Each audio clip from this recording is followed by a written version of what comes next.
Eto nga pala yung mga na-order ko na kakailanganin din ni Ariana sa boarding house. Tulad nitong laundry basket na space saver na isa sa kailangan niya. Pwede nga lang niya ilagay sa tabi o isabit. Sobrang natuwa nga ako sa laundry basket na to. Hindi siya takaw space at pwede mo pa siyang i-fold kapag hindi ginagamit. Ito namang isang na-order ko, magnetic light siya o hanging light. Kahit saan pwede mong idikit. Multi-purpose light na nga ito, pwede pang reading light o office light. At double-sided tape na siya, tapos magnetic pa. Ididikit mo na lang at rechargeable siya via Type-C. Sakaling ang mag-brown out na habang nag-i-study siya, meron siya agad magagamit na pang emergency light. At meron na rin siyang kasamang remote control. At eto namang isang na-order ko, hanging storage bag organizer. Meron siyang 3 pockets, lagayan ng mga anik-anik niya. Sobrang mura lang nito. Nasa 50 plus lang. Tatlo na yung in-order ko, tig-iisa silang tatlo. Iba-iba yung design. Eto namang isa ay lagayan ng mga itlog or egg storage box. Makapal siya at 15 grids na nga ito para may tamang lagayan siya ng itlog at hindi mabasag.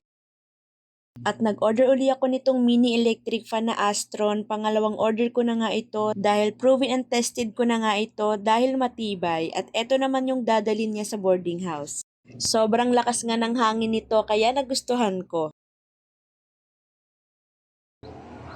At eto nga yung pinakita ko sa inyo na multifunctional electric cooker na all-in-one na siya. Na pwede dito magsaing, magluto ng sabaw at magprito. Sakto nga lang siya sa mga nagbo-boarding house at sa mga maliit na pamilya. Non-stick na nga ito kaya hindi didikit ang mga niluluto natin dito. May steamer na nga yung pinili ko para pwedeng initin yung ibang pagkain.